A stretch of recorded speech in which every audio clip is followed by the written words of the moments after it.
Hello guys, അപ്പോൾ ഇന്നൊരു get ready with me video കേട്ടോ. അപ്പോൾ ഞാനിന്നൊരു ഹെയർ കെയർ വീഡിയോ പോസ്റ്റ് ചെയ്തിട്ടുണ്ട്. അപ്പോൾ അതിന് എല്ലാവരും സപ്പോർട്ട് ചെയ്യണം കേട്ടോ. അപ്പോൾ ഞാൻ ആദ്യം എടുത്തത് പോൺസിൻ്റെ മോയ്സ്ചറൈസർ ആട്ടോ. അപ്പോൾ അത് നന്നായിട്ട് മുഖത്ത് അപ്ലൈ ചെയ്ത് കൊടുക്കുക. അതിനുശേഷം ഞാൻ എടുത്തിരിക്കുന്നത് ഈ ഒരു വൈറ്റ് ടോൺ ക്രീമാണ്. ഇതിനെക്കുറിച്ചൊക്കെ ഞാൻ കഴിഞ്ഞ വീഡിയോയിൽ പറഞ്ഞിട്ടുണ്ട് കേട്ടോ.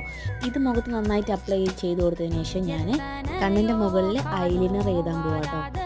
കുറേ ആയിപ്പോൾ ഞാൻ ഐലൈനർ യൂസ് ചെയ്യാറില്ലായിരുന്നു കേട്ടോ. കണ്ണിൻ്റെ താഴെ ഭാഗത്ത് മാത്രം ഒരു കാജൽ എഴുതി കൊടുക്കലായിരുന്നു. അപ്പോൾ ഞാനിപ്പോൾ ഇതാ കണ്ണിൻ്റെ താഴത്ത് കാജൽ എഴുതി കൊടുത്തു. അതിനുശേഷം ഞാൻ ഐബ്രോസ് ഒന്ന് ഫില്ല് ചെയ്ത് കൊടുത്തു കേട്ടോ. ഞാൻ പറഞ്ഞല്ലോ, ത്രെഡ് ചെയ്യാതെ എനിക്ക് ഐബ്രോസ് ഫില്ല് ചെയ്യുമ്പം ഈ കഥകളിക്ക് വേണ്ടി എഴുതിയ പോലെയൊക്കെ ഫീൽ ചെയ്യും. പിന്നെ ഞാൻ എൻ്റെ പൊട്ട് തൊട്ടു. പിന്നെ അതിന് ശേഷം ഞാൻ ലിപ്സ്റ്റിക്ക് ഇട്ട് കൊടുത്തു കേട്ടോ. പിന്നെ ഞാൻ പറഞ്ഞല്ലോ, ഞാനൊരു ഹെയർ കെയറിൻ്റെ വീഡിയോ ഇട്ടിട്ടുണ്ട്. അപ്പം അതിന് ശേഷം എടുക്കുന്ന വീഡിയോ ആണ്. ഹെയർ നല്ല സ്മൂത്ത് ആയിട്ടുണ്ട് കേട്ടോ. അപ്പം എങ്ങനെയാണ് ഇതാണ് അതിൻ്റെ റിസൾട്ട് എന്ന് പറയുന്നത് ഉണങ്ങിയതിന് ശേഷമല്ല കേട്ടോ. അതിന് ശേഷം ഞാൻ ഒരു കമ്മലും കൂടി ഇട്ട് കൊടുത്തു. അടുത്തൊരു വീഡിയോ ഇട്ടിരുന്നിട്ട് ബൈ ബൈ, സീ യു.